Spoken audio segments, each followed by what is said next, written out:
Okay. So क्या पढ़ना है आज हमने? Cut lenses. We are going to study about the cut lenses. We are going to take some questions on the silver lenses जो कि हमने कल शुरू किया था. And we are going to talk about a very special kind of a lens जिसका जिक्र यहाँ पर भी आता है और wave optics में भी आता है. And that is known as a billet lens. So we are going to discuss about all of them. And a particular kind of an error that is spherical aberration. वैसे mostly errors अब हमारे syllabus से out हो चुके हैं. ये सब कुछ myopia, hyperopia, presbyopia, astigmatism, chromatic aberration सब कुछ डिलीट हो चुका है in all the forms of the syllabus. मतलब वो जा चुका है. सो थोड़ा बहुत रेफरेंसेस है जो है वो मैं समझा दूंगा. So we start with the numerical question से स्टार्ट करते हैं कल के लेक्चर से जहां पर हमने कल छोड़ा था. We actually were doing the article of the silver lens.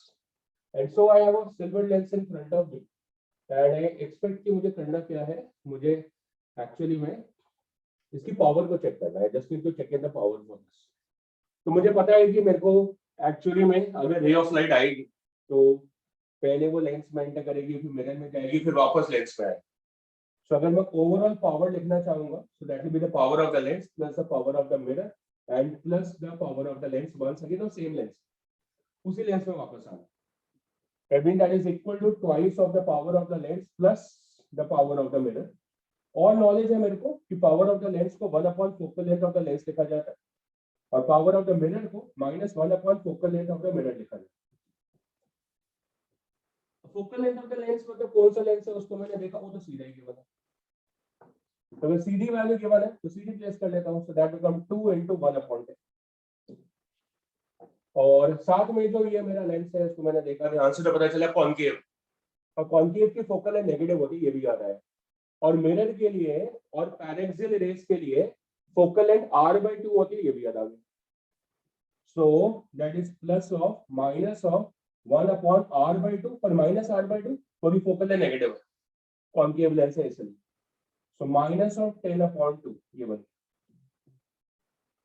And so what I'm able to see that the net power becomes as equal to 2/10 ये वाली, और प्लस ये भी प्लस ही होगी तो सेम ही होगी.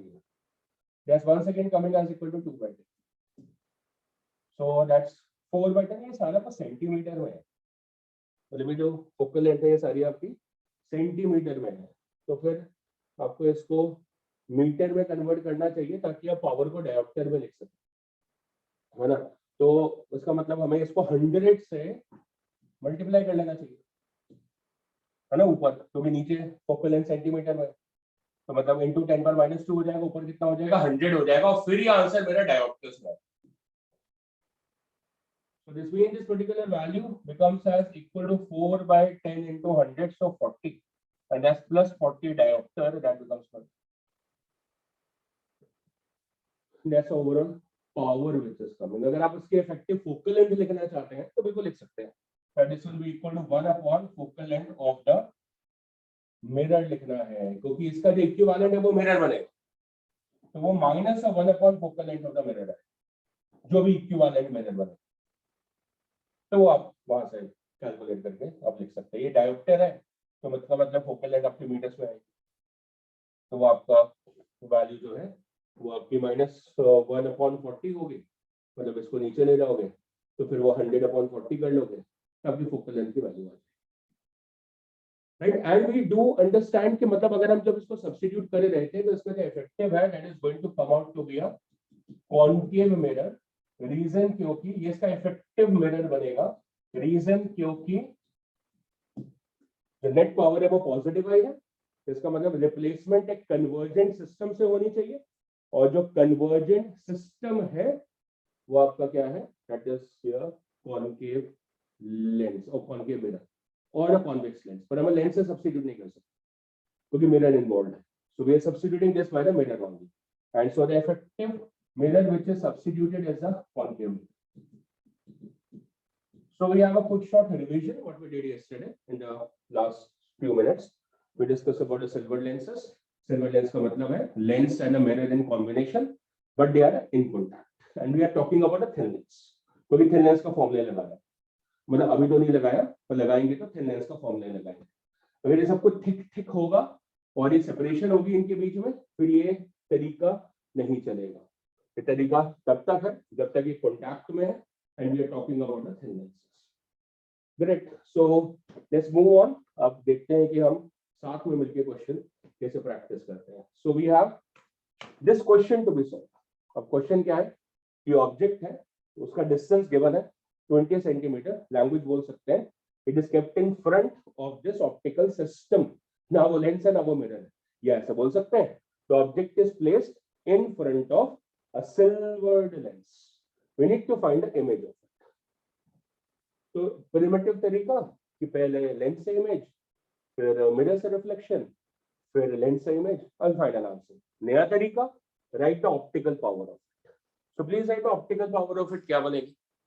Just please take a minute and try to solve the optical power of it. इसकी optical power क्या बनेगी, मतलब 3 पार्ट्स बनेंगे, 2 लेंस और एक mirror. So overall net power जो होती है वो दोबारा से सीधा लिख सकते हो, twice of power of the lens plus the power of the mirror. So take your time, ज्यादा टाइम तो नहीं लगेगा। Give me the value for the net power, please check the value for the net power.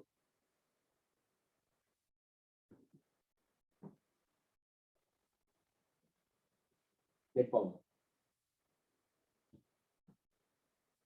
Focal length given है वैसे, बहुत अच्छा question था वो जिसके अंदर रेडियस और कर्वेचर्स के बनाओ और रिफ्रैक्टिव इंडेक्स के बनाओ।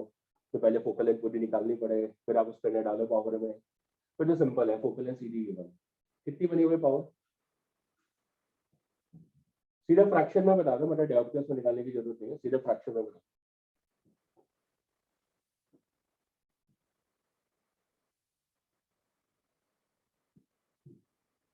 बोलो भाई,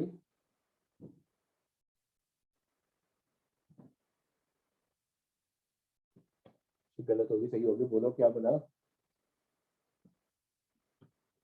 2/15 ये कुछ और,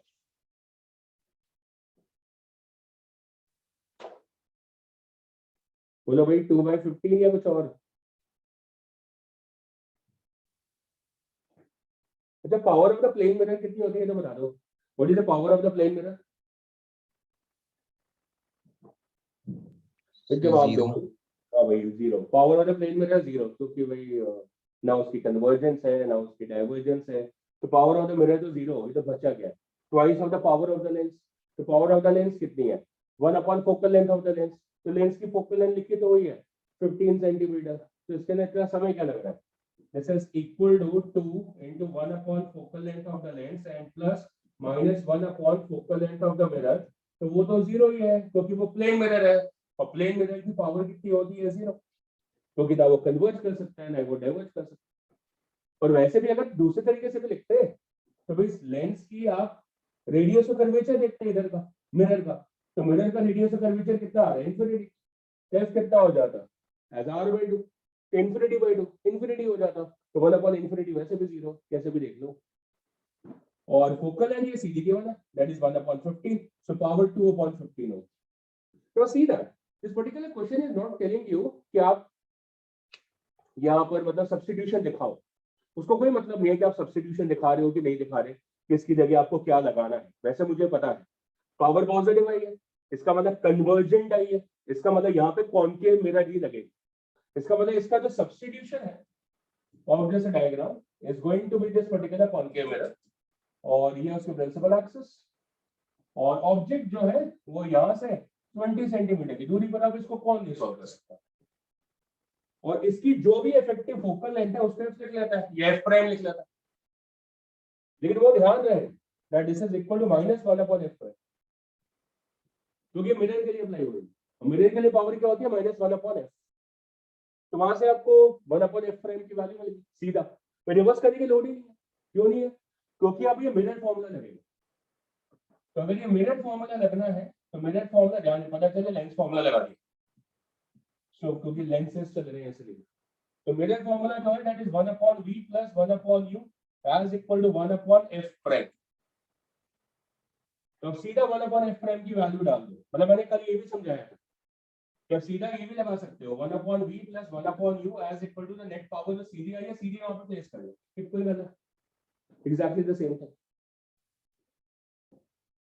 So 1/v plus u, u front of the lens mirror पे है, मतलब सिल्वर लेंस पर है, अब वो मिरर बन चुका है, सो माइनस ऑफ 20 हो गया और 1/f करें माइनस उधर चला जाएगा, so that becomes as equal to minus of 1/, minus of 2/50 minus, don't forget the minus, that's it, and we get the value for the image. And the total time of the solving may be around 1 minute or maybe lesser than that, depends upon your speed, or maybe a slow speed 1.5 minutes, that's all. Otherwise 3 images, पहली दूसरी तीसरी time लगेगा उसका, सोचने में time लगता है, इसमें टाइम ही नहीं. So easy question, so easy way of approaching the question, which is again an article of the combination of the lens and the mirror. Final answer please. Solve करके answer दो फटाफट. What's the value for the V?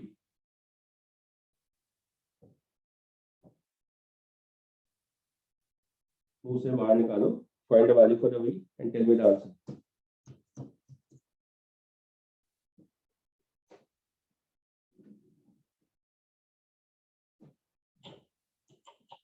बोलो बोलो बोलो. आर्यन भगत भाई answer दे. क्या answer है? So -12. -12.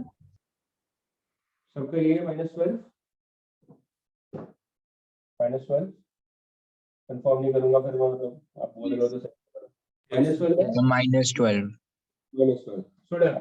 So after solving this we are getting the value as equal to -12, मतलब फाइनल इमेज जो है वो यहाँ कहीं बनेगी और ये जो डिस्टेंस है ये 12 सेंटीमीटर होगा. डन है जी, कंप्लीट हो गया. अब मेरे को नहीं लगता बहुत ज्यादा मुश्किल है वैसे, मतलब पहले जब मैं एज अ स्टूडेंट इस आर्टिकल को पढ़ता था तो ये बोल के पढ़ाया जाता था ये एडवांस का आर्टिकल तब के जमाने में. अब तो बहुत इजी है क्योंकि तब वो मेहनत कराई जाती थी 1 2 3. अब नहीं, अब the methods have changed and it become so easy to apply. चलो फिर प्रैक्टिस करते हैं थोड़ा सा, एक और लेवल बढ़ा लेते हैं, थोड़ा सा ज्यादा बढ़ा लेते. देखो in the figure show the radius of the curvature of the left and the right surface of the concave lens are this much. और इससे आगे नहीं पूछा इसलिए क्वेश्चन कंट्रोल में है, मतलब अब इससे इमेज नहीं पूछी आपसे, सिर्फ इफेक्टिव फोकल लेंथ पूछी हुई है. That's all. पर हुआ क्या है एक्चुअली में यहाँ पे अगर आपको क्वेश्चन करना पड़ जाता तो बस काम तमाम था. पहले रे इसमें जाती, फिर इसमें जाती, फिर मिरर से रिफ्लेक्ट होती 1 2 3, फिर वापस इसमें, फिर वापस इसमें, जैसे हमने करा था. कोई क्वेश्चन है 5 बार. तो इसका फायदा देख रहे हैं. अब आपने क्या करना है, इसकी पावर लिख लेनी है. तो सोच के लिखते हैं, और अगर मैं इसकी पावर लिखूंगा तो ये वाला लेंस भी 2 बार यूज होगा. एक बार रे ऑफ लाइट जाएगी, फिर इसमें जाएगी, फिर टकराएगी, फिर वापस आएगी. तो ये वाला लेंस भी, इसको मैं L1 लिख लेता हूँ, इसको L2 लिख लेता हूँ, और ये मेरा मिरर है. सो पहला वाला लेंस भी 2 बार यूज होगा, दूसरा वाला लेंस भी 2 बार यूज होगा, और मिरर मेरा एक ही बार यूज होगा क्योंकि दोनों लेंस में 2 बार रे ऑफ लाइट गई और मिरर से एक ही बार रिफ्लेक्ट होगी. That's it. अब बस मुझे इसको प्लेस करना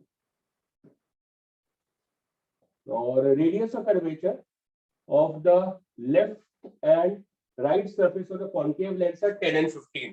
इसका मतलब अगर मैं कॉन्केव लेंस बना रहा हूं तो उसका ये 10 सेंटीमीटर गिवन है और ये 15 सेंटीमीटर गिवन है, और मिरर का कर्वेचर 15 सेंटीमीटर गिवन है. मतलब अगर मैं कॉन्वेक्स लेंस बना रहा हूं तो उसका एक तो इसके साथ ही है, ये कॉमन है ना, ये कॉमन है, और ये जो कॉमन है ये तो 15 सेंटीमीटर गिवन है, और मिरर का भी 15 सेंटीमीटर गिवन है रेडियस ऑफ कर्वेचर.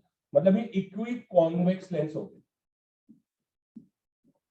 तो ये तो आपका बाई कॉन्केव है और ये आपका इक्वी कॉन्वेक्स हो गया. अब इसकी पहले आप फोकल लेंथ लिख लो इंडिपेंडेंट. तो अगर मैं इसकी फोकल लेंथ लिखता हूं 1/FL1, तो रिफ्रैक्टिव इंडेक्स देखें कितना है इसका, glass 3/2, so that's 3/2 minus of 1, और क्योंकि कॉन्केव है तो बाहर माइनस आ जाएगा, and into 1/R1 that is 1/10 plus 1/15, ये बन जाएगा. Minus of mu minus 1 into 1/R1 plus 1/R2. एक और बात बताऊं, इसके अंदर बच्चों को कंफ्यूजन होती है. पता है वो क्या सोचते हैं, वैसा सोचते हैं कि सर देखो मेरा दिमाग कह रहा है कि आपने तो लिखा गलत लिखा. मैंने कहा क्यों भाई, क्यों गलत लिखा है? कहते सर आप देख नहीं रहे, इस तरफ एयर है उस तरफ पानी है. दोबारा सर इस तरह वही है ना, उस तरह पानी तो आप लगा ही नहीं सकते फॉर्मूला। मैंने कहा भाई मैंने कल न्यूटन क्रेडल समझाई थी। क्या समझाई थी? न्यूटन क्रेडल समझाई थी। और न्यूटन क्रेडल में क्या समझाया था कि एक्चुअली में जब तीनों बॉलें साथ में लगी हुई होती है लेकिन उसमें एयर गैप होता है, which means that this is system is equivalent to this lens plus this lens and plus this mirror, which means that what you are doing is that you are assuming this lens placed in air, this lens placed in air, and this mirror, उससे क्या फर्क पड़ता है कहीं भी रखा हो। The focal length of the mirror is independent of the medium. उसको पानी में डाल दोगे तो भी focal length उसकी सेम रहेगी। So which means that ये जो lenses है उनके दोनों साइड जब आप उनकी independent focal length लिख रहे हो, so that is in the air medium. So hence that is simply 3/2/1. ये हो गया आपका फर्स्ट लेंस के लिए। And now for the second lens, so 1/Fl2। अब ये तो बेचारे इक्वी कॉन्वेक्स है, so mu minus 1 into 2/r। So mu की वैल्यू डिफरेंट है, यहाँ पे पानी भरा पड़ा, so that's 4/3 minus of 1 and into 2/r, so 2/15 done. अभी आप प्लेस कर लो, because this is nothing but as equal to 2 into 1/Fl1 plus 2 into 1/Fl2 and plus minus 1 focal length of the mirror. So need to just substitute all these terms over here. For the first term, वैसे आप calculate करके भी डाल सकते हो यहाँ पे। That's minus of 3/2 minus 1 मतलब half हो गए, and into 1/10 plus 1/15 and plus ये 2 से multiplied. So इधर multiply कर दो। That's multiplied by 2. ये वाला भी। And then we have this 2 into this Fl2, that's 4/3 minus 1, that's 1/3, and into 2/15. 4/3 minus 1 1/3 होता है, into 2/15। और जहाँ तक इसकी बात है, ये फिर से कॉन्केव मिरर है और इसका कर्वेचर 15 सेंटीमीटर की बना है, so that's plus minus 1 minus r/2, so that's minus 15/2। That's it। आप एक लाइन में भी लिख सकते हो, मतलब मैंने अलग अलग करके दिखाया है, but this will take you in writing 30 seconds at max। उससे ऊपर नहीं समय लगता। अब वो नहीं तो मैं आराम आराम से लिखता हूँ, 1 मिनट ले लो। अब इसको सॉल्व कर लो, वो देख लो कितना समय लगेगा। So please solve this and give me the value। और ये आपका 1/f प्राइम के बराबर है, मतलब ये p के बराबर है। मैंने सब्स्टिट्यूशन नहीं बोली है ना, तो आपको बस फोकल लेंथ बता दी, p बताने कितने।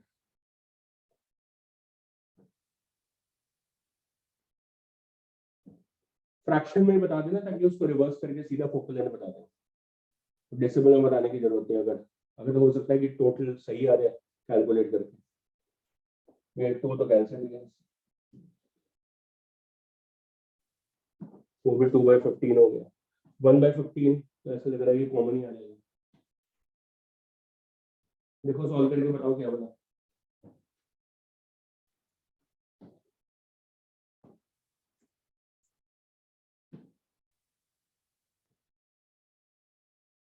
सो क्वेरी रिजॉल्व है कि भाई ऐसा नहीं है कि भाई आप देख रहे हो जैसे इसमें ना कि आपको ऐसा फील हो कि भाई इधर पानी है इधर एयर है, तो सर ने बताया था कि थिन लेंस का मतलब होता है कि दोनों तरफ पे हवा होनी चाहिए, तो बिल्कुल वैसा ही। अच्छा ना कई बार क्वेश्चन बड़ा मजेदार भी होता है कि ऐसे मतलब वो बता रहे हैं कि मतलब एक्चुअली में ये लेंस है ही नहीं, मतलब ये कैविटी है जिसमें पानी फिल करती है, पर हमारे लिए तो लेंस नहीं, otherwise it just a cavity, बिल्कुल कैविटी है यहाँ पे, तो जिसके अंदर पानी फिल कर दिया, मतलब एक लेंस रखा एक मिरर रखा बीच में कैविटी, उसके अंदर पानी,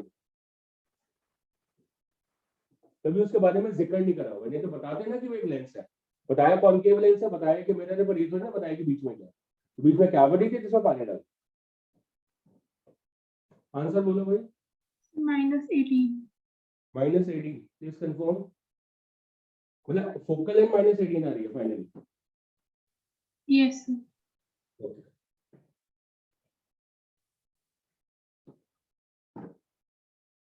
15 10 25 और 50 1/6 हो गया ये, -1/6, और ये हो गया आपका 4/45, और लास्ट वाली हो गया आपका +2/50,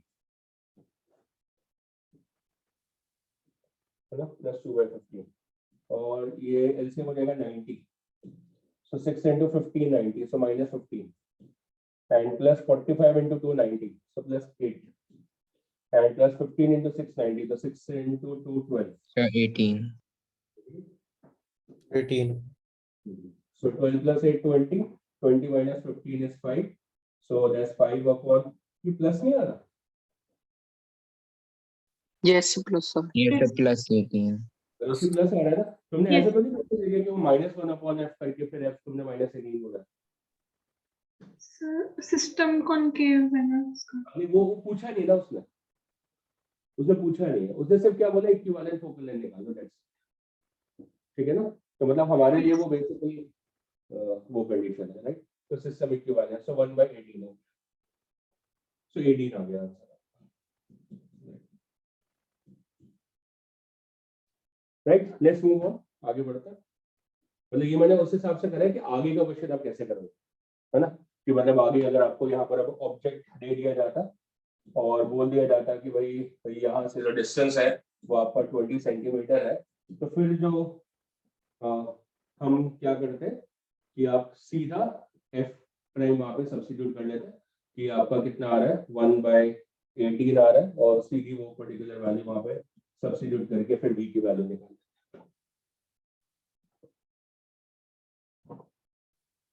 चलो कट लेंस देखते हैं।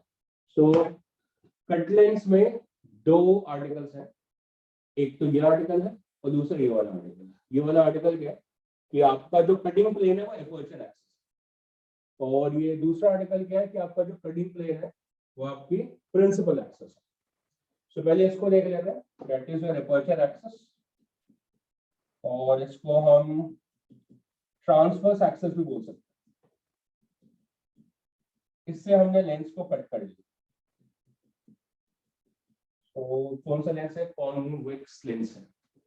सो कट करने की वजह से जो लेंस है वो आपका ये बन जाएगा, ये बन गया मतलब प्लानो कॉन्वेक्स बन गया। So this converts into a plano convex lens, मतलब दोनों, ईच वन ऑफ इट, मतलब सेकेंड इसका हिस्सा ये वाला होगा,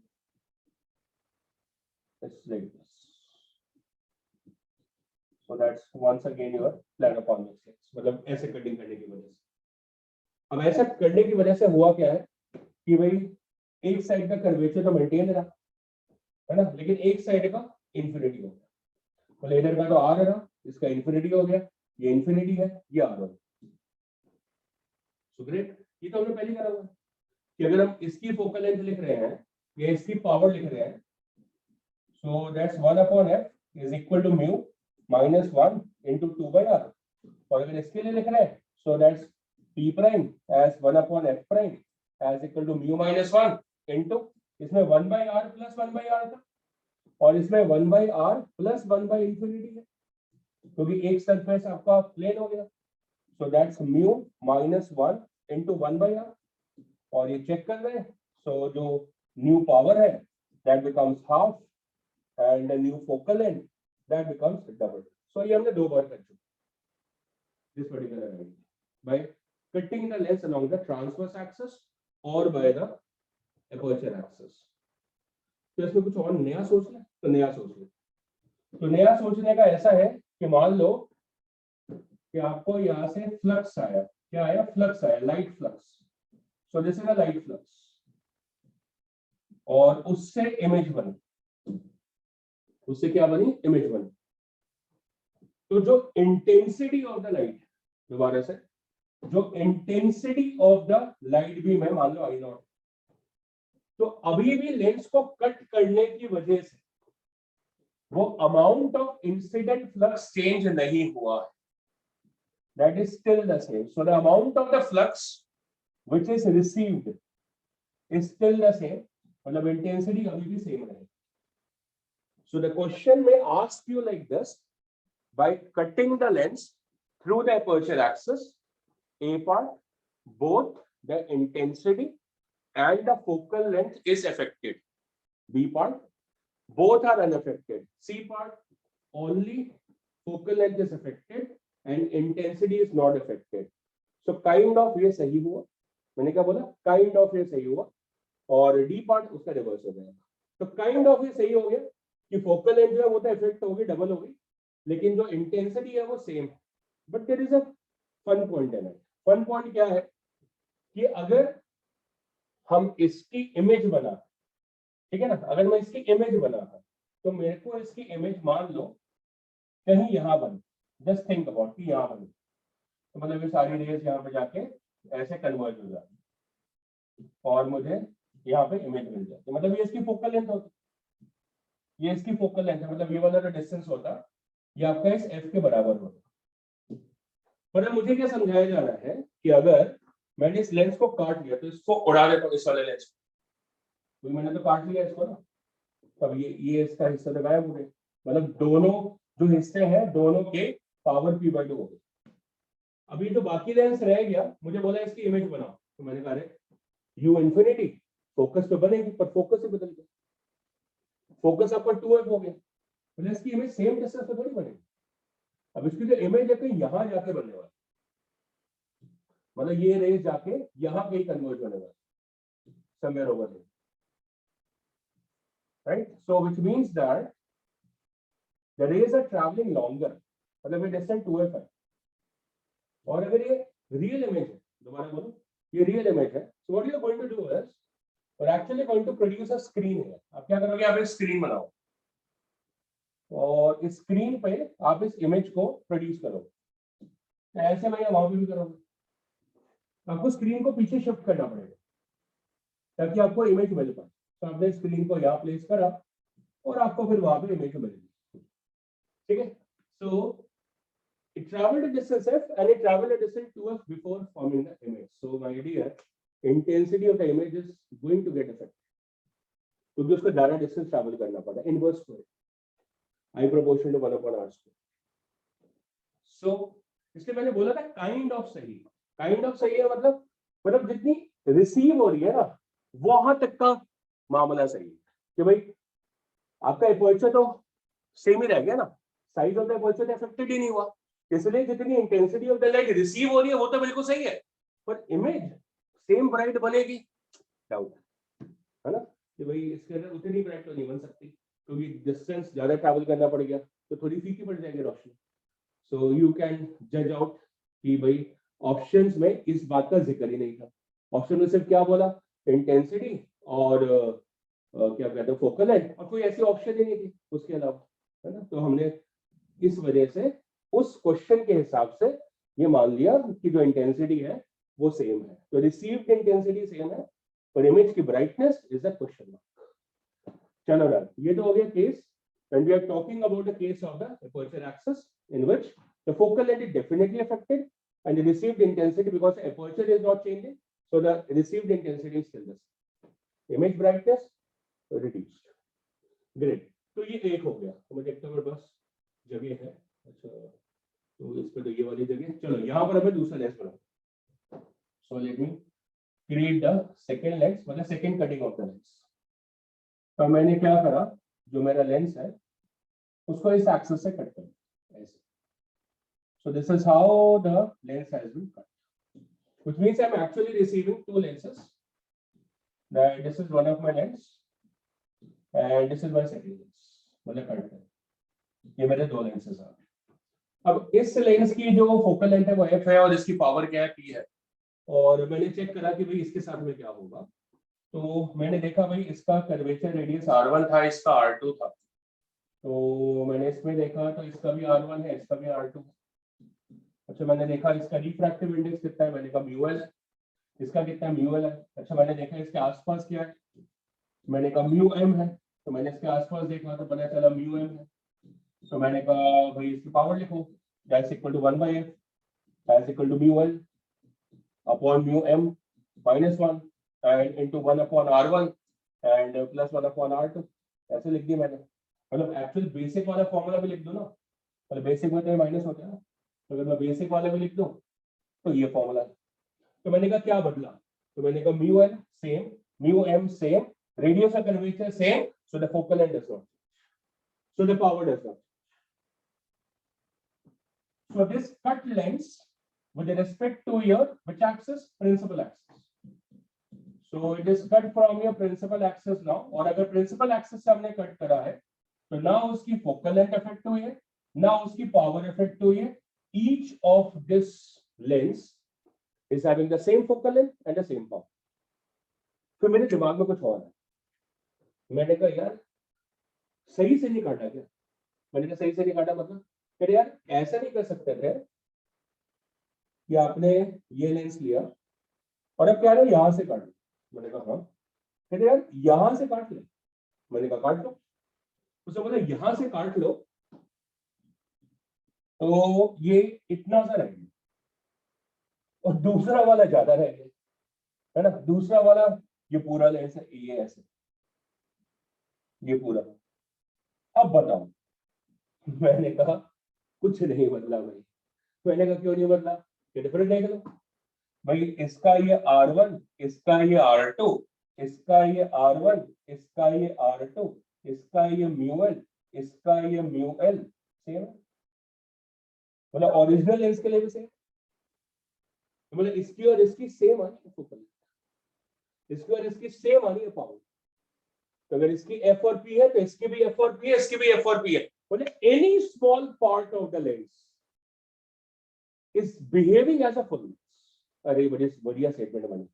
Every part of a lens behaves as a full lens, so it can form the complete image of the object. Point object की तो कम से कम और उसी जगह पे कोई फोकल लेंथ तो बदली नहीं. अच्छा ये बहुत होती है. मतलब इसमें इमेज सेम जगह पे बने. मतलब अगर मैंने ऑब्जेक्ट यहां रखा होता तो इमेज अगर यहां बन रही है तो इसके रिस्पेक्ट में भी अगर मैं ऑब्जेक्ट को यहां रखूंगा तो उसकी इमेज सेम डिस्टेंस पे बनेगी. पिछले वाले केस की तरह नहीं. पिछले वाले केस में जो फोकल लेंथ वो इफेक्टेड थी, इसका मतलब इमेज दूर बन रही. अब आपकी फोकल लेंथ सेम है तो 1/v minus 1/u equal to 1/f के हिसाब से आपका f सेम, u सेम, तो v सेम, इमेज सेम जगह पे बना. तो ये डिफरेंस हो गया दोनों केसेस. इसमें इमेज आपकी सेम जगह पे बनेगी लेकिन intensity becomes a question mark. And why does intensity becomes a question mark? अरे वो तो कोई भी देख के बता सकता है कि सर इस पे जो फ्लक्स पड़ेगा और इस पे जो फ्लक्स पड़ रहा है वो आधा आधा भी ना देखो. तो इस पे तो अमाउंट ऑफ द फ्लक्स तो कम हो गया, इस पे तो amount of the flux different हो गया. सो ये बात बिल्कुल सही हो गई दैट एवरी पार्ट, देख भी लेना इसको, that every part of the lens behaves as a complete lens in itself and can form, and can form a complete image. Right? So that becomes an interesting fact and like it can be asked in the like one of the options in the question. तो चलिए ये बात तो सही होगी पर intensity के मामले में धोखा खा गए हम. धोखा क्या खा गए मतलब हमसे गलती हो गई ऐसे लेंस काटने में. तो पॉइंट इज कि भाई मतलब ऐसे लेंस को काटने का फायदा क्या है आपको? मतलब जैसे लेंस की कमी हो तो फिर वैसे भी हमें स्मॉल एपर्चर लेंस चाहिए थे. तो लेंसेज की कमी हो तो काट लो यहाँ से, काट लो यहाँ से और फिर लगा दो लेंसेज. मल्टीपल यूज में यूज हो सकते हैं. अच्छा पुराना वाला लेंस किस लिए यूज हो रहा है? वो प्लानो वाला, उसका जिक्र करेंगे अभी थोड़ी देर. ये जो पहले हमने जो काटा था ना प्लानो कॉन्वेक्स बना था उसको हमने ऐसे क्यों काटा है. इसमें तो डेंसिटी इफेक्ट होगी. So in this we have the focal length and the power remains the same but the intensity is reduced. The image is formed at the same point. Image वही बनेगी क्योंकि आपका f वही है, u वही है तो v वही बनेगा. लेकिन the brightness of the image is reduced. सही हो गया, बात समझ में आ गया, पूरा कंप्लीट आंसर बन गया इसका। So these are the two ways in which the lenses can be cut down, और उसके अंदर से भी हमने देख लिया, और भी इसके टिप काट के भी देख लिया हमने, उससे ये वाला कॉन्सेप्ट निकल गया, every part of it makes a complete. Great, understood. इसका ना केवल ऐसे क्वेश्चन भी आता है, मतलब ये जैसे लेंस है और वो बोलेगा कि क्या करा इसमें, आपने कुछ रीजन को मतलब ब्लॉक कर दिया, जैसे इसको ब्लॉक कर दिया, इसको ब्लॉक कर दिया, ऐसे इतने हिस्से ब्लॉक कर दिए, तो भी कंप्लीट इमेज बन जाएगी रिड्यूस ब्राइटनेस की तरह। ऐसे नहीं कि मल्टीपल इमेजेस बन जाएंगे, एक इमेज बनेगी, इसी वजह से सिंगल इमेज बना, क्योंकि आपने इसको ब्लैक कर दिया, मतलब इसको पूरे पीछे पूरा ब्लैक करना है इसलिए, तो ये आपने ओपेक कर दिया, ट्रांसपेरेंट नहीं रखा, तो भाई ऊपर वाला, बीच वाला, इधर वाला सबसे एक ही इमेज बनेगी, मल्टीपल इमेज नहीं बन जाएगी कि 3 इमेज बनेगी। अब इसका एक और वेरिएशन क्वेश्चन देखिए, इसका एक और वेरिएशन क्वेश्चन ऐसा होगा कि भाई आपके पास ये लेंस है और इसमें आपने क्या करा है, ये आपका μ1 है, ये μ2 है, ये μ1 है, ये μ2 है, ये μ1 है, ऐसे अरेंज कर दिया।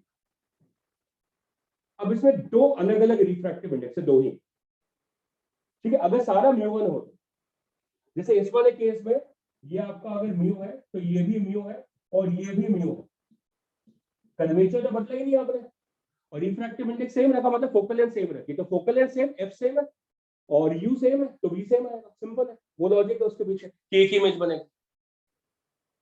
और अगर मैं इसकी बात करूं तो इसमें दो फोकल लेंथ बने, क्योंकि फॉर्मूला क्या है, 1/f equal to μ - 1 into 1/r1 - 1/r2, तो म्यू दो है तो फोकल लेंथ 2 हो गई, तो इसका मतलब फॉर्मूला लगाओगे 1/v - 1/u equal to 1/f, तो f चेंज हो गया, u सेम है तो v डिफरेंट है, तो दो इमेजेस। तो as many parts you will split into different refractive indices, मतलब μ1 μ2 μ3 हो जाता तो 3 बन जाता, लेकिन ऐसा मैं बोल देता कि 5 इससे कर दिया 5 इमेज बनेगी ना, दो फोकल लेंथ है तो फॉर्मूले के हिसाब से v 2 है। क्लियर होगी बात? ये इस तरीके के क्वेश्चन पूछे जाते हैं, बहुत सारे क्वेश्चन होते हैं, एक आधा क्वेश्चन है नहीं, too many question behave like this. So हमने बात समझ ली है, कट लेंसेज का आर्टिकल किस तरीके से आते हैं और उनसे इंटरप्रेटेड क्वेश्चन किस तरीके से बाहर निकल सकते हैं, और ये सब 1 मार्कर्स है बेसिकली, है ना। तो हो सकता है 3 मार्कर करके पूछ लिया जाए, 4 मार्क्स का भी पूछ लिया जाए, पर है तो सारे 1 मार्कर्स, दो बातें पूछ लो फिर हो गए 3 मार्क्स या 4 मार्क्स। मूविंग ऑन, ये आपके सामने क्वेश्चन है, अच्छा क्वेश्चन है, डिफिकल्ट तो बिल्कुल नहीं है, अच्छा क्वेश्चन है। It says the power of a plano-convex lens is P. Plano-convex lens. Okay. If this lens is cut longitudinally along this principal axis into two equal parts, and then they are joined as given in the figure, the power of the combination will be. कुछ गड़बड़ है, ये plano-convex बोला है उसने, plano-convex हटा देते हैं, plano-convex हटा देते हैं और इसको convex lens लिख लेते हैं बस, ठीक है। So the power of the convex lens is P. Lens is cut longitudinally along the principal axis, ऐसे काट ली और इसके दो हिस्से आ गए, अब इन दोनों हिस्सों को ऐसे रख, तो इस कॉम्बिनेशन की पावर कितनी होगी वो पूछी। तो भाई हमें क्या पता है कि every lens behaves as a complete lens, and so we have the two complete lenses.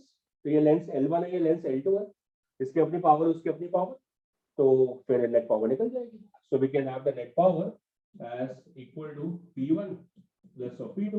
So what's supposed to be the answer? Well, that is going to be the net power. Can you comment on the answer? मतलब इसको हमने काटा है तो दो lens बने हैं, एक ऐसा और एक ऐसा, ठीक है ना, टू लेंसेस बने हैं। So can you comment what will be the net power?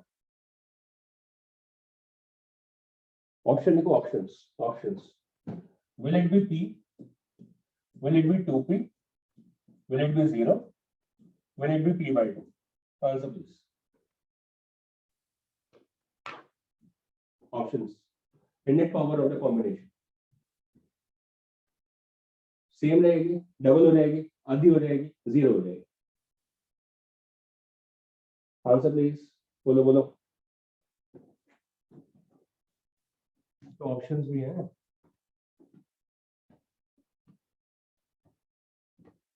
Comment comment, अरे यार बोलो भाई, इतना क्या सोच रहे हो? Sir, 2B. 2P. Any other answer? Same range. You know, same Same. रहेगी. Any other answer? Ray part. A part मतलब P, मतलब सेम रहेगी. Any other answer? चार है तो दो तो आई है. पर जशन क्या होगा आंसर?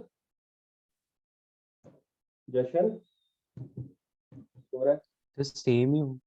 सेम ही होगी. सेम क्यों होगी? मतलब फॉर्मूला सामने लिखा है P1 प्लस P2, और अगर हमने इसको ऐसे काटा है और इस पूरे की पावर P थी, तो ए लेंस की पावर कितनी है? ए लेंस की पावर कितनी? आधी होगी, डबल होगी या सेम है? इस वाले लेंस की कितनी है? डबल है या सेम है? Same. सर सेम सेम है. है. तो सेम है, तो इसकी भी P है और इसकी भी P है. तो लॉजिकली अगर आप दे रहे हो, तो जो आर्यन वसन ने आंसर दिया वो लॉजिकली सही लग रहा था कि भाई ये P प्लस P होके 2P हो जाएगा. मतलब सेम तो रहने का लॉजिक समझ ही नहीं आ रहा कि सेम कैसे रहेगी. तो ये P और ये P दोनों को कंबाइन करो तो 2P हो जानी चाहिए फॉर्मूले के हिसाब से. लेकिन ये आंसर है नहीं, ये तो हो ही नहीं सकता. इसका मतलब कहीं पावर कम तो नहीं हो रही, क्योंकि बाकी दोनों ऑप्शन ने कम पावर की. तो देखते हैं क्या. एक कॉन्सेप्ट पढ़ा हमने पीछे अभी स्लाइड में, that every part of the lens behaves as a complete lens. मैंने कहा ये सही है, मतलब ये सही है मतलब. तो मैंने सोचा था एक बार पीछे जाता हूँ, as a move back. तो मैंने कहा यार ये ना लेंस बना रखे थे, तो इसको मैं पूरा कर सकता हूँ. पूरा कर सकता हूँ मतलब I can make it full. मतलब एक्चुअली मैं इसको पूरा कर सकता हूँ कि ये ना पूरा लेंस बिहेव करेगा और ये पूरा लेंस बिहेव करेगा. एक्चुअली में तो नहीं, पर मतलब ये फील हो रहा है. ये पूरे किसके पार्ट है दोनों? ये पूरे कॉन्वेक्स लेंस के पार्ट है, पूरे के पूरे फील हो रहे हैं. तो मैंने कहा ऐसी स्केचिंग यहाँ भी करके देखता हूँ. तो मैंने ऐसी स्केचिंग इसकी भी करके देखी और इसकी भी करके देखी. कुछ फील हुआ? कुछ फील हुआ? ये किस तरीके का लेंस है? ये तो यही वाला है. ये किस तरीके का लेंस दिख रहा है? What is this kind of a lens? Is it the same kind of lens? Is it the same kind of a lens? No, sir. No.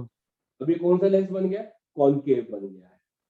लेकिन फोकल लेंथ सेम है, क्योंकि वो तो इसी से बनी है.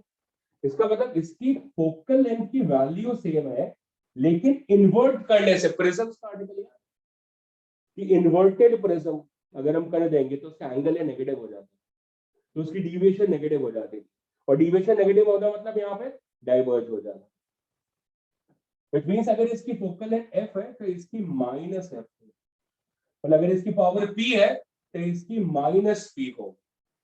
इस वजह से जब हम नेट पावर लिख रहे हैं, so that is going to become as p plus of minus p, and so it becomes equal to 0. So that's why I said it's a nice question, good question. और उस idea का यहाँ पे implementation हमें देखने को मिला, that every part of the lens behaves as a complete lens. So we completed the lens to give a holistic view. मतलब अच्छे से दिखे ना, कटा कटा सा दिख रहा है, तो पूरा लेंस बना के देख लो. तो आपकी ना नजर एक और बार लेके जाता हूँ पीछे, एक बार. तो आप देखो ध्यान से, जैसे मैंने पूरे लेंस बना दिए. अब पता है ऐसे क्वेश्चन जैसे एडवांस में बन सकते. क्यों? उसका रीजन देख लो. मैं करा नहीं रहा हूं अभी, पर उसका रीजन देख लो. मैंने कल आपको बोला था ना कि ऐसे लेंस भी हो सकते हैं जिनकी प्रिंसिपल एक्सिस सेम ना. अब वो फील होगा आपको. अब आप देखो ध्यान से कि इसका ऑप्टिकल सेंटर यहां है, इसका ऑप्टिकल सेंटर यहां. इसका मतलब ये आपका अगर P1 है और ये आपका क्या है, P2 है. इनकी प्रिंसिपल एक्सिस सेम नहीं है. इसका मतलब समझोगे? मतलब समझाओ. इसका मतलब पता है क्या है कि मान लो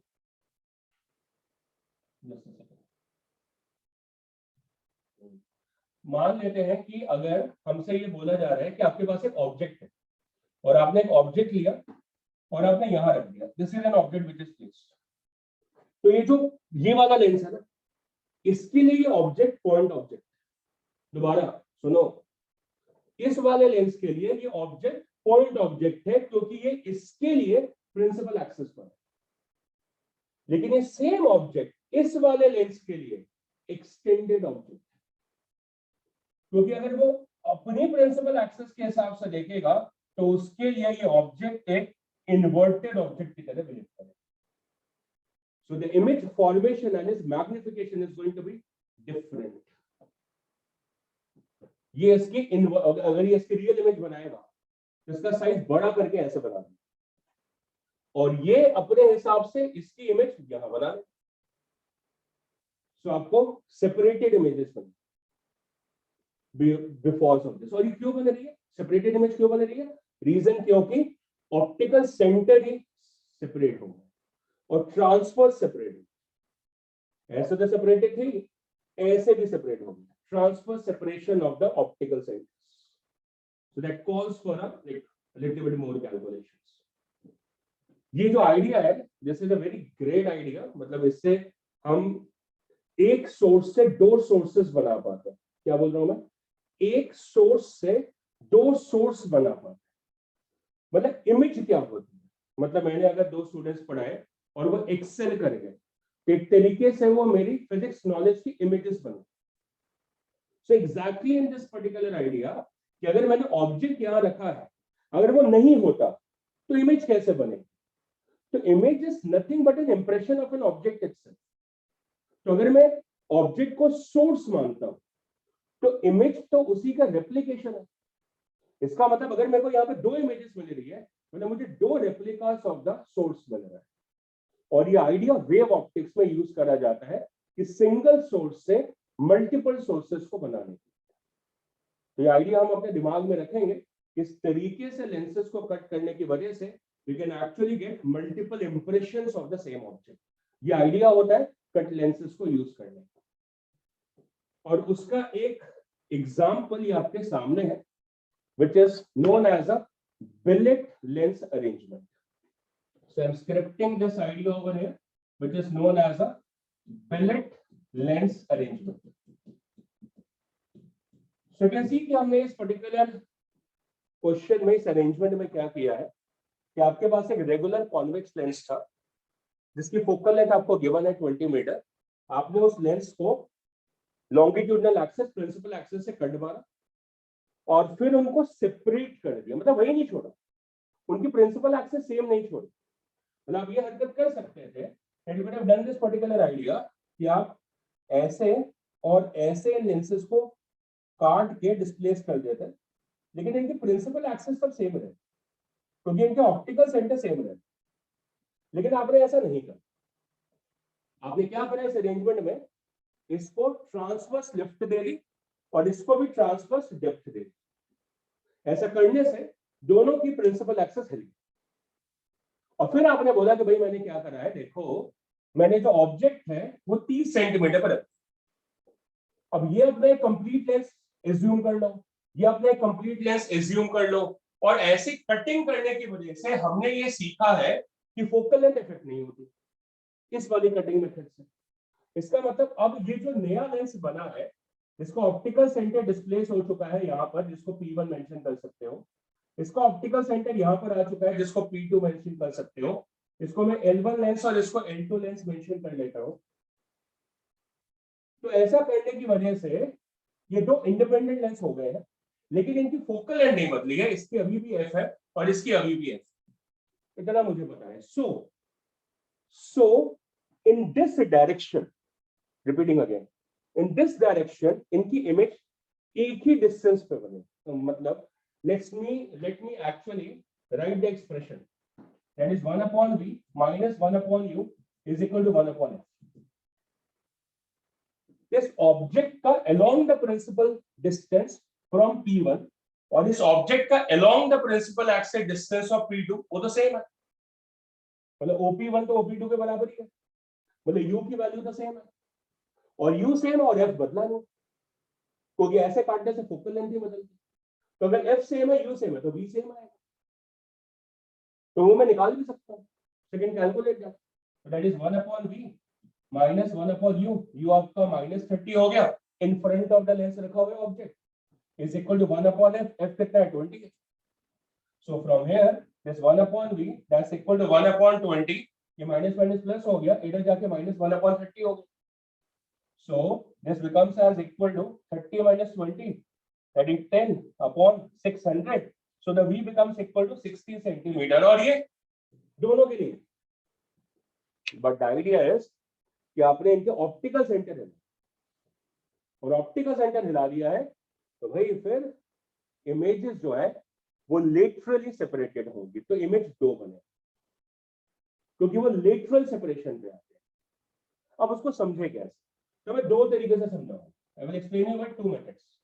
तो पहला मेथड है भाई, इसका ये प्रिंसिपल एक्सिस, ये तो ये ऑब्जेक्ट है, तो that is appearing as an inverted object for this lens, इसको भूल जाओ, बिल्कुल भूल जाओ, एक तरीके से ये इन्वर्टेड ऑब्जेक्ट है, इसकी कुछ हाइट होगी, वो हमें प्रोवाइडेड है 0.05 सेंटीमीटर, मतलब ये 0.05 सेंटीमीटर ऊपर कर दिया और ये 0.05 सेंटीमीटर नीचे कर दिया, तो मतलब जो पूरा गैप है वो गिवन है 2 × 0.05 सेंटीमीटर, मतलब ये वाला 0.05 सेंटीमीटर, ये वाला 0.05 सेंटीमीटर, मतलब ये जो ऑब्जेक्ट है इसकी जो हाइट है वो हो गई मेरी 0.05 सेंटीमीटर। क्या बात है,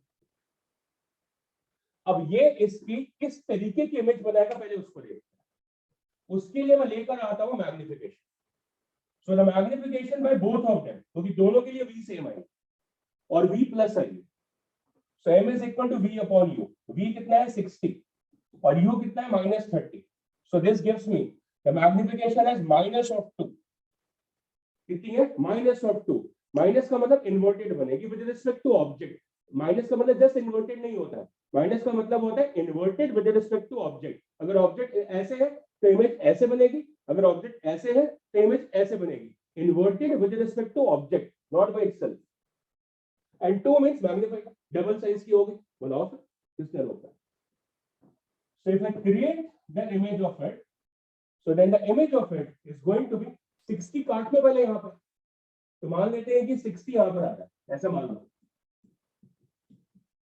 not to scale, not to scale, मान लेते हैं कि ये 60 यहां पर आ रहा है, ऐसा मान लिया मैंने, ठीक है 60 यहां पर आ रहा है, तो फिर इमेज बनाओ इसकी इन्वर्टेड बना ली मैंने, इसके प्रिंसिपल एक्सिस से ये बन, ऐसा इमेज साइज कितना है उसका, साइज इसका डबल कर दो, इसका डबल साइज कर लो, कितना हो गया, दैट बिकम्स 2 × 0.05, so that's 2 × 0.05, ये बन गया, ठीक है, मतलब ये O, तो ये इसकी इमेज ये आ गई, ये आई बना, तो मतलब ये इमेज यहां बनाएगा, इसकी इमेज यहां बनेगी, ठीक है, ये तो बन गई इसकी। अब दूसरी प्रिंसिपल एक्सिस से देखो, तो दूसरा कलर यूज कर देता हूं, ठीक है, तो इसके लिए ये ऑब्जेक्ट होगा, अच्छा इसके लिए इन्वर्टेड ऑब्जेक्ट था और इसके लिए इरेक्ट ऑब्जेक्ट होगा, लेकिन v तो सेम है, तो मैग्निफिकेशन सेम है, तो मतलब इसके रिस्पेक्ट में इन्वर्टेड बने,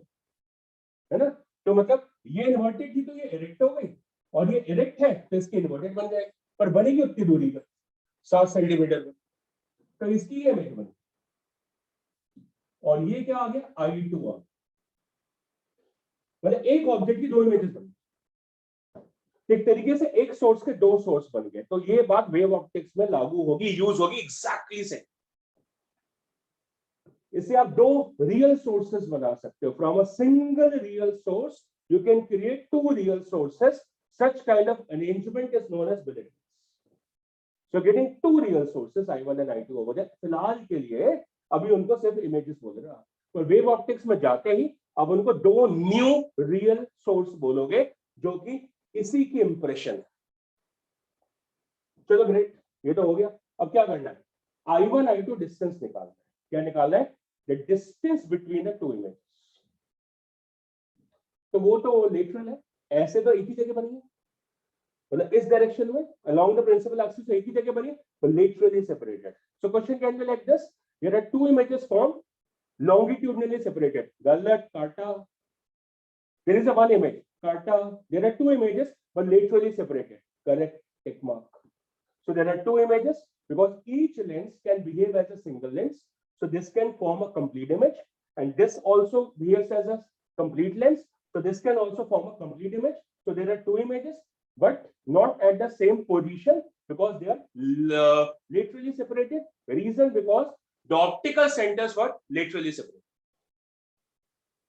So now I just need to find out this particular value I1, I2. तो उसके लिए ये 2 into 0.05 है, तो ये भी सेम है 2 into 0.05, क्योंकि ये भी तो साइड डबल हो गया इसका, क्योंकि ये भी आपका सेम था, दिस इज आल्सो 0.05 सेंटीमीटर, तो ये भी आपका डबल हो गया 2 into 0.05 हो गया। एंड फर्दर ये आपका कितना है 0.05 और ये आपका कितना है 0.05। सो पूरा I1 I2 कितना हो गया, सारा ऐड कर लो।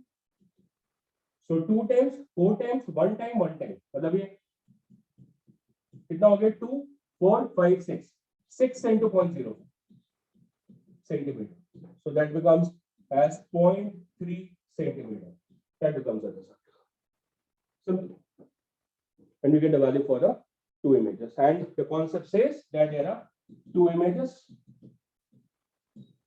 which are laterally separated. I promise you something more. मैंने कहा आपको इसका मेथड नंबर 2 दे दूं. So let me allow कि मैं इसको मेथड नंबर 2 भी आपको दूं. So if I provide you the method number 2, watch it.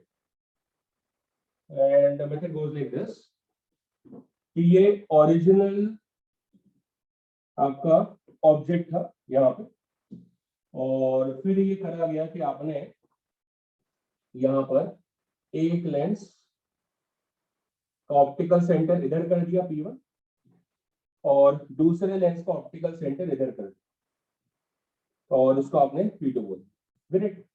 लेकिन कैलकुलेशन से आपको पता चला कि भाई अगर मैं कैलकुलेशन कर रहा हूं तो ये मुझे पता चला कि दोनों से V की वैल्यू +60 आ जैसे data calculation. That's it, fine. तो फिर क्या करा गया, फिर आगे का डायग्राम बनाया गया। सो आई स्केच द डायग्राम कि भाई जो इमेज है ना वो इस लाइन पर है, और मैंने बोला कि ये मुझे कैसे पता चला, कि मुझे इससे पता चला वो भी V60 है, मतलब ये वाला डिस्टेंस जो है ये मेरा 30 था, तो ये वाला जो डिस्टेंस है वो मेरा 60 है। मैंने कहा भाई ज्योमेट्रिकल ऑप्टिक्स है, मैंने कहा यस, तो कहते हैं स्केच द रे डायग्राम। मैंने कहा वो कौन सा, तो कहते हैं रूल नंबर 3। मैंने कहा रूल नंबर 3 क्या था, अरे passing through the optical center of the lens is undeviated। या मेरे को बिल्कुल याद आ गया। जैसे मुझे याद आया तो मैंने यहां से ये रे बनाई जो कि इस ऑप्टिकल सेंटर पे फॉल करी और वहां से वो अनडिविएटेड थी और वो यहां पहुंची। सो बननी तो इमेज इसी लाइन पर है क्योंकि V तो 60 ही रहना है। That means this is my location of eye and this ray is undeviated. And similarly, this is the optical center of the second lens. And so the ray of light passing through this is going to be undeviated, और दूसरी image भी इसी line पे ही बन सकती है क्योंकि दोनों के लिए V60 है, क्योंकि दोनों के लिए U30 है। And so the image is formed over here. That's it. Over. मेरा काम खत्म। And now I can easily find I1I। ये बताना मुझे। अब मैं कैसे निकालूं, मेरे को याद है, इसको ज्वाइन कर लो। फिर क्या करो, ज्योमेट्री लगाओ। कौन सी वाली, सिमिलर ट्रायंगल। तो अगर ये जितना डिस्टेंस है, अगर मैं इसको d लिख लूं, ये वाला डिस्टेंस d लिख लूं, so can you actually calculate this? Of course I can. कैसे? This side upon this complete side will be equal to this side upon this side, है कि नहीं, है ना?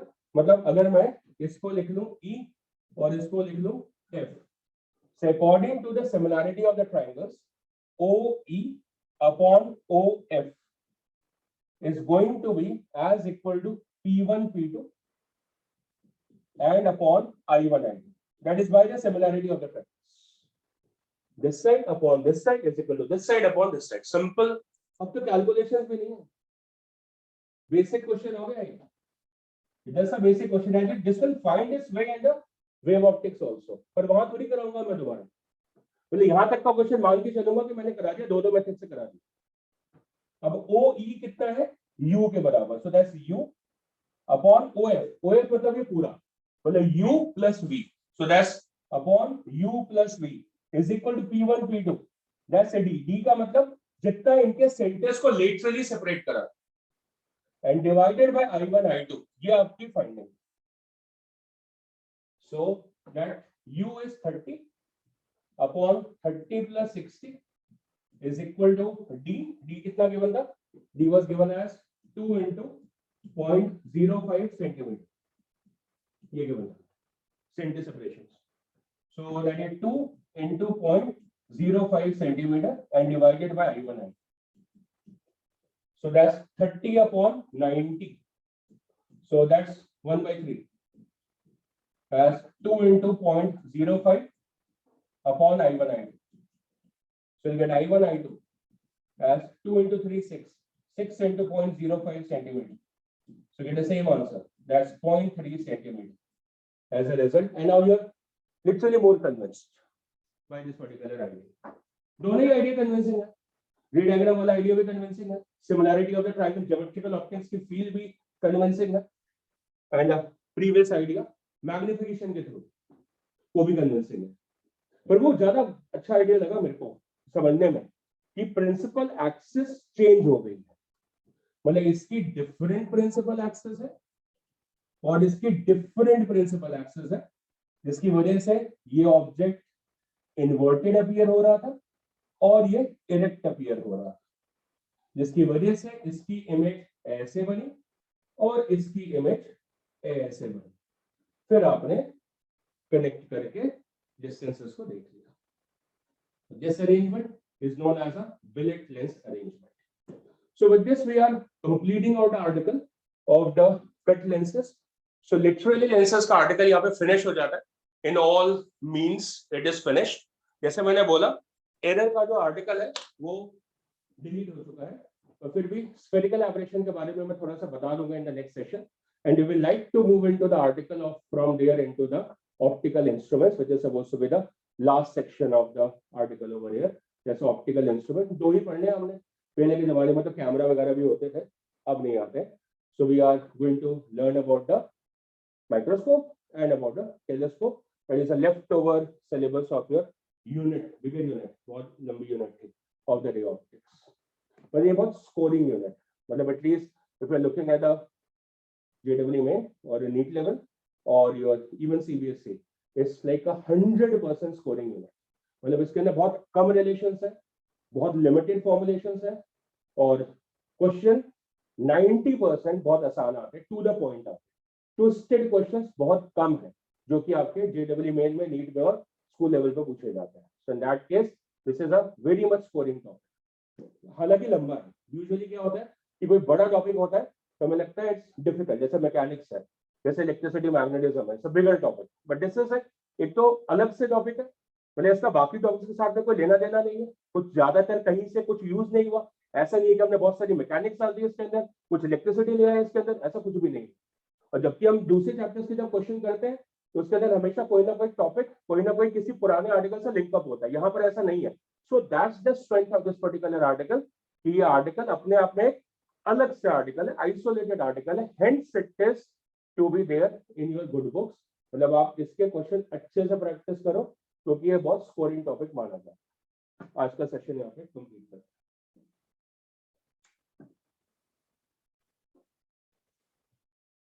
Okay students, tomorrow same time we will meet. Bye ji. Thank you, sir. Thank you, sir. Thank you, sir. Bye bye bye everyone.